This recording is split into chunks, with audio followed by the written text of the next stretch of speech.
Hello friends, welcome to JacFab'in Saturday Vlog Style. If you've been paying attention to what I've been doing recently, I've been putting out videos on Friday of whatever I've done during the week. That seems cool. Unfortunately, this week I didn't have time to do that because I was out of town for Christmas festivities from last Saturday until Thursday afternoon. So I hope you all had a Merry Christmas. If you don't celebrate Christmas, I hope you had a nice whatever it is you celebrate. And if you don't celebrate anything at all, well, I hope you had a nice day. So I did film about half of what would have been this week's JacFab'in Friday video, but obviously it's not finished because I didn't have enough time. But I started working on the direct port meth injection setup. I got the nozzles installed with the nozzle holders. I got the distribution rail mounted with the fittings. Most of the fittings, McMaster-Carr kind of screwed me out of one fitting. I needed an 1/8 inch NPT. They sent me a 1/4 inch NPT. So I got a couple more fittings I need for the distribution rail. I can start building up the hard lines and hopefully educate you guys a little bit about bending lines and whatnot. So hopefully, with any luck, that'll be next week's video. But this week what I was going to talk about, vlog style, is I'm a GM guy myself, and so I kind of cruise around the GM forums and see what's going on, but it's occurred to me that the Ford guys have a lot more fun toys than we do, and I don't know exactly why that is. Obviously Ford supplies some tunes and factory, upgrade packages that GM doesn't, that won't void your factory warranty, which I don't, GM did some here and there with certain vehicles once upon a time, but, it boggles my mind why they don't do it now, because people obviously want more, and they can obviously see that people want more, but why they don't, I don't know. Is it coming? I don't know, but who knows. So, kind of skimming around, I see that the Ford guys have had this magical trans brake for quite some time. And I got to thinking to myself, why can't we have a trans brake? It's all electronic crap, so if all you got to do is do something, then why can't we have it?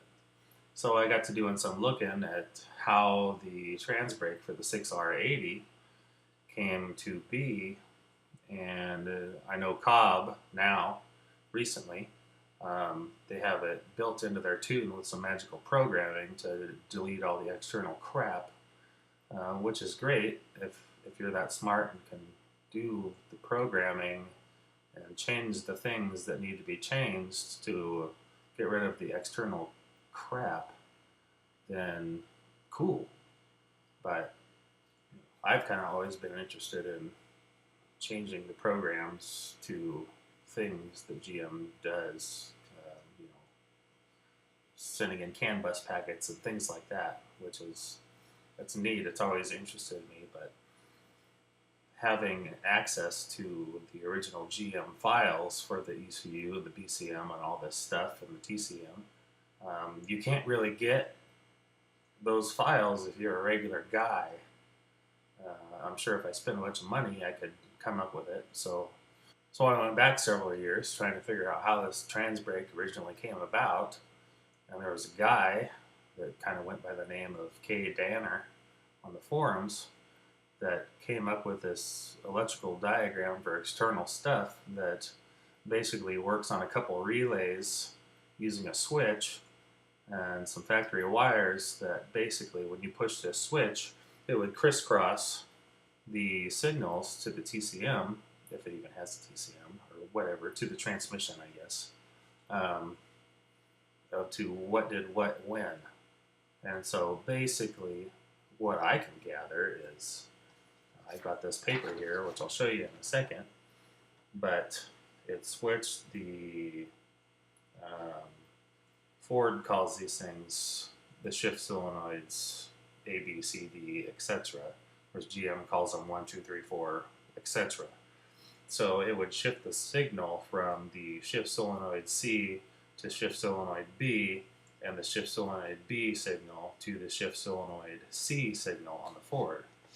Well, GM's got the same stuff. Why can't we do that? So I got to looking, and just like the Ford, these solenoids are normally high or normally low, meaning that, say, I'm sure I'm going to get this wrong, but say a normally high solenoid will normally allow fluid to pass through the passages. And when the voltage is dropped to that solenoid, that stops that flow. Whereas normally low, the fluid is stopped, and when the computer applies voltage, it lets the fluid through. GM's got the same thing. And looking at the 8-speed, I've got another paper here, compared to the 6R80, I see 1, 2, 3, 4, 5, 6-ish, no, 5-ish. I see like 5-ish solenoids that control the shifting. Whereas GM has 1, 2, 3, 4, 5, 6, 7, 9. They have 9, but some of them aren't listed, and I don't know what some of them do, but I'm still trying to figure that out. So if you look at this Ford stuff that I have here, basically, I'll hold this paper up in a second. I don't know if you'll be able to see it, but I'm just kind of looking at it. Switching these two solenoids,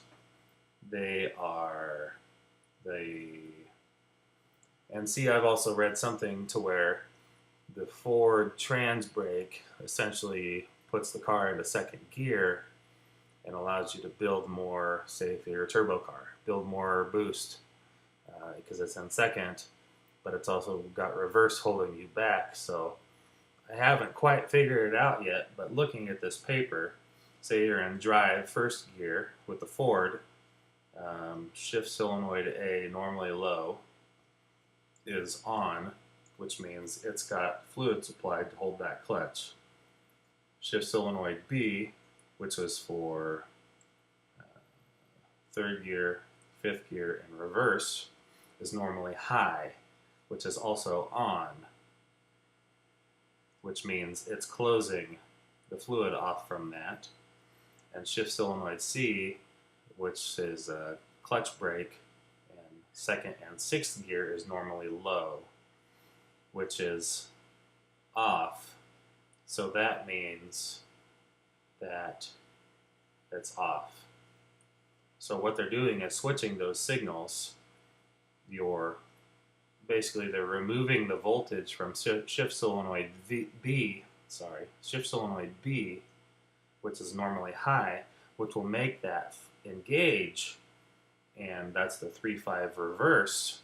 And so now they're engaging that reverse, and they're switching the 2-4, 2-6 and clutch brake, which is shift solenoid C, to normally low, which is high. And so basically they're engaging that reverse solenoid by switching the signals from low to high. And so that will hold your car in gear and reverse, like a trans brake, to keep you from moving. So here's the paperwork on the Ford. Basically, let me switch sides here. This camera's all backwards, but you can see I've got these arrows to where these two are switching the signals to engage and disengage those solenoids. So GM having the same setup, normally high and normally low shift solenoids, we should be able to come up with the same concept. So my big issue with the GM thing, while I look at this, looking at the clutches, is in first gear, they are applying the 1, 3, 5, 6, 7 clutch, the 1, 2, 7, 8 reverse clutch, and the 1, 2, 3, 4, 5 reverse clutch. So that gets a little confusing because there's also a 4, 5, 6, 7, 8 reverse clutch, which is not engaged. So in first, they're engaging 2 of the 3 reverse clutches, which are also used in 1, 2, 3 of the first gear clutches. So obviously it's going to take a little bit playing around, But in my mind, if you were to switch, say, maybe one of the reverse clutches to this other 4, 5, 6, 7, 8 reverse clutch to maybe fully engage the reverse and take one away from first, that would hold you. But obviously I got to play with this. I think the concept is there. It's just figuring out what's going to work. Second, so if you start it out in second, it gets a little easier because it's 2, 3, 4, 6, 8, 1, 2, 7, 8 reverse, 1, 2, 3, 4, 5 reverse. So if you were to engage the 4, 5, 6, 7, 8 reverse in second, that might work a little better, but I don't know. I don't know. I've tried at the drag strip, leaving in second, and it was 3/10 slower, but obviously I had no traction issues. So if a guy were to leave in second and could build a buttload of boost, maybe that's better. I don't know. So that's my big dilemma at the moment.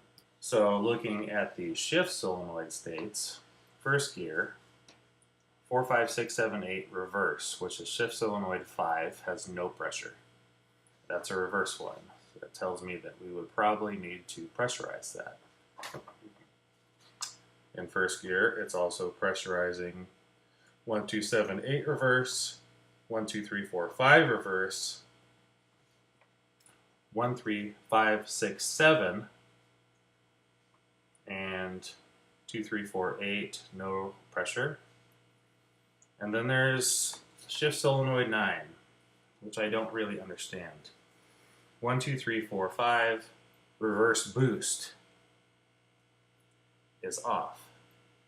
And the GM, shift solenoid 9 and 8 are off and on. So right here it says shift solenoids 8 and 9 on, solenoid energized, pressurized, off, solenoid de-energized, no pressure. So 8 and 9 are not normally high, normally low. They're just on or off. So would a guy engage the 1, 2, 3, 4, 5 reverse boost, which is shift solenoid 9, and engage the 4, 5, 6, 7, 8 reverse, which is shift solenoid 5, in theory, would that work? I don't know, but I really want to play with it. The only place I see shift solenoid 9 actually on for pressurizing, which I'm guessing is boost, I don't know if it's for pressure or what, is 6th, 7th, and 8th gear, even though it's labeled as 1, 2, 3, 4, 5 reverse boost, but it's only being used in 6th, 7th, and 8th gear. So I don't know why, but I wonder if that would help a guy that was trying to make said magic trans brake work. So anyway, I've obviously got a lot of playing to do with this. I subscribed to the AC Deltaco TDS to access the factory service manual for the 2016 Camaro, which I have. I'm sure this is very similar. And the automatic transmission section is labeled as 8L45 or 8L90. So I'm guessing all the wiring and all the stuff for this is probably exactly the same because it doesn't note anything different. And I think the 8L45 is just a smaller version of the 8L90, which a lot of people have already pointed out. So this is something I want to play with. I've got some ideas in my mind on how to make it work, how to incorporate a bump box, and also how to theoretically integrate a two-step all into one little box. What I've kind of noticed with the Ford guys when they're doing this external stuff is it doesn't really work great unless they have another external two-step box, like an MSD two-step. So the guys that are using a two-step and this magic external crap, it's working good. And especially if they have a high stall converter, they can, you know, sit on the trans brake and hold 4,000 RPMs and not even move. So I've got this magic box in my mind. I just got to figure out how to make it work. And I'm not opposed to experimenting on my car, because that's what I do. I try stupid crap, and when something breaks, shit, I gotta fix it. So, but anyway, I'll show you this GM paper here for the solenoids. And so you can see, now I'm not looking at it, I can't see. First, no pressure, that's a reverse clutch, that's shift solenoid 5, which I think should be engaged. Pressure, 1, 2, 7, 8, shift solenoid 1. Pressure, 1, 2, 3, 4, 5, reverse, shift solenoid 2. Pressure, 1, 3, 5, 6, 7, that's shift solenoid 3. No pressure, that's not a reverse. Over here, shift solenoid 9 is the reverse boost. Does it need to be on? I don't know. And then there's default control, which can be off or on. It seems like they use that for a lube override, so that might not hurt. But anyway, I think it can be done, and someone's just got to play with it, and I don't think it's going to be that hard. And I'm probably giving this away, just like I give everything else away, but I think it's doable, and using a little magic box, I think you can integrate a two-step and this trans brake into the same box. And with the addition of a bump box, you know, all three can be the same thing. And in my mind, I know how to do it.